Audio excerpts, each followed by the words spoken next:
माँ के कृष्ण पक्ष की चतुर्थी को संकट चौथ के नाम से जाना जाता है। इस दिन माताएं संतान की लंबी आयु के लिए निर्जला व्रत रखती हैं। यह व्रत संतान के जीवन में आने वाले हर संकट और बाधा को दूर करता है। इस दिन संकट हरण गणेश जी का पूरे विधि विधान के साथ पूजन किया जाता है। इसे संकष्टी चतुर्थी और तिलकुटा चौथ भी कहा जाता है। संकट चौथ के दिन जातकों को संकट चौथ की कथा को अवश्य पढ़ना या सुनना चाहिए। ऐसा करने से भगवान श्री गणेश जी की विशेष कृपा प्राप्त होती है। आज मैं आपको इस वीडियो में 3 कथाएं सुनाने जा रही हूँ।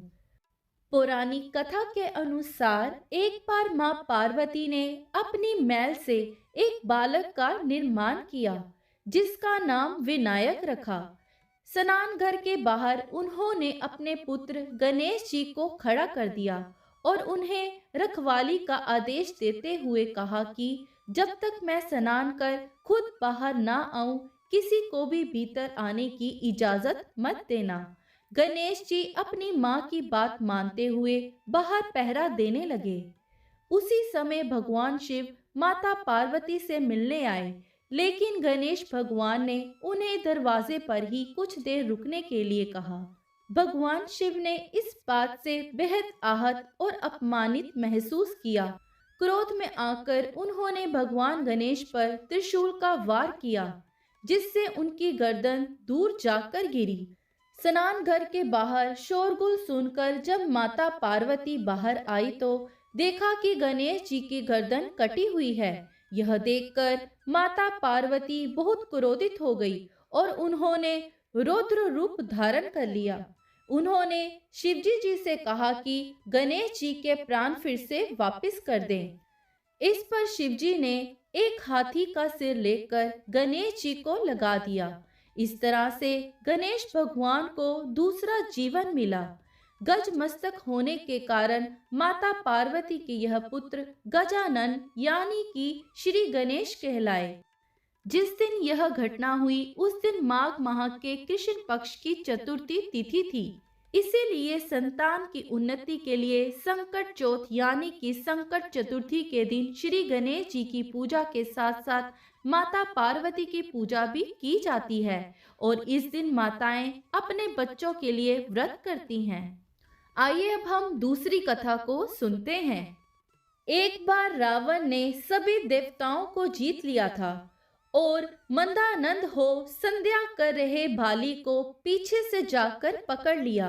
वानर राज बाली रावण से कई गुना अधिक शक्तिशाली थे। उन्होंने रावण को अपनी बगल में दबा लिया और उसे अपनी काख में दबाए हुए आकाश मार्ग द्वारा किष्किंधापुरी में ले आए और उस बंदी रावण को अपने पुत्र अंगद के लिए खिलौने के रूप में दे दिया। रावण के गले में रस्सी बांधकर अंगद ने उसे नगर में घुमाना शुरू कर दिया।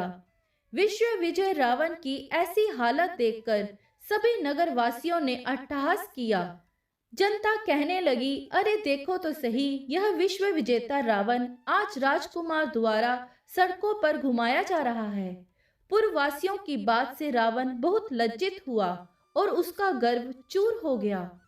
उसने अपने पितामह पुलस्त्य मुनि का स्मरण किया। रावण की ऐसी दशा देखकर मुनि को बहुत दुख हुआ और उन्होंने मन ही मन में सोचा कि घमंड होने पर देव, मनुष्य और असुर सभी की यही गति होती है। फिर रावण के समीप आकर मुनि ने पूछा कि तुमने मुझे क्यों याद किया है? रावण ने कहा, हे पितामह, देवताओं को जीतने के कारण गर्व करने से मेरी यह दुर्गति हुई है। मैंने संध्या करते हुए वानर राज को पीछे से पकड़ने की चेष्टा की है, परंतु मैं ही उसके द्वारा पकड़ लिया गया। मुझे उसने यहाँ लाकर गले में रस्सी बांधकर अपने लड़के को खेलने के लिए दे दिया। इस दुर्गति को देखकर नगरवासी मेरी हंसी उड़ाते हैं। हे देव, इसी चिंता में मैं व्याकुल रहता हूँ। रस्सी में बंधे रहने के कारण मैं अशक्त हो गया हूँ। हे नाथ, अब मैं क्या करूँ? मेरे जैसा आपके वंश में दूसरा कोई कुल कलंकी नहीं है। अब आप ही मेरी रक्षा कर सकते हैं। पुलस्त्य मुनि जी ने कहा, हे रावण, डरने की कोई बात नहीं है, मैं तुम्हें बंधन मुक्त करा दूंगा। यह बाली देवराज इंद्र के वीर्य से उत्पन्न हुए हैं और पराक्रम में तुमसे बढ़कर हैं। इसकी मृत्यु महाराज दशरथ के पुत्र श्री राम के हाथ ही होगी। हे राक्षस राज, यदि तुम बलि के बंधन से छूटना चाहते हो तो मेरी बात मानकर संकट नाशक गणेश जी का व्रत करो। प्राचीन काल में वृत्तासुर की हत्या के प्रायश्चित स्वरूप इंद्र ने इस व्रत को किया था, अतः तुम भी इस संकट नाशक व्रत को करो। बहुत शीघ्र ही तुम्हारा कलेश दूर होगा। इस प्रकार आदेश देकर ब्रह्म ऋषि वन की ओर चले गए और इधर रावण ने व्रत का अनुष्ठान किया। इस व्रत के प्रभाव से रावण तत्काल ही बंधन रहित हो गया और सुख पूर्वक अपना राज्य करने लगा। यहीं पर संकट चौथ की दूसरी कथा समाप्त हुई।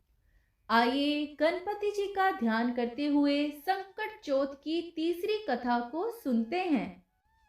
एक नगर में एक बुजुर्ग माता रहती थी। वह बहुत ही गरीब और दृष्टिहीन थी। उसका एक बेटा और बहू थे। बुजुर्ग माता गणेश जी की परम भक्त थी। वह सदैव गणेश जी की पूजा किया करती थी।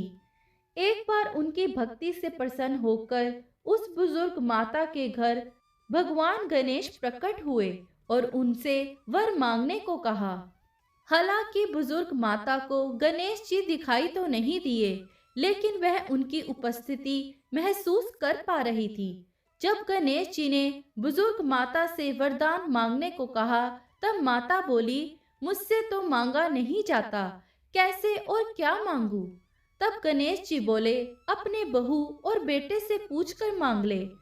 तब बुजुर्ग माता ने अपने बेटे से कहा, गणेश जी कहते हैं तू कुछ मांग ले, बता मैं क्या मांगू।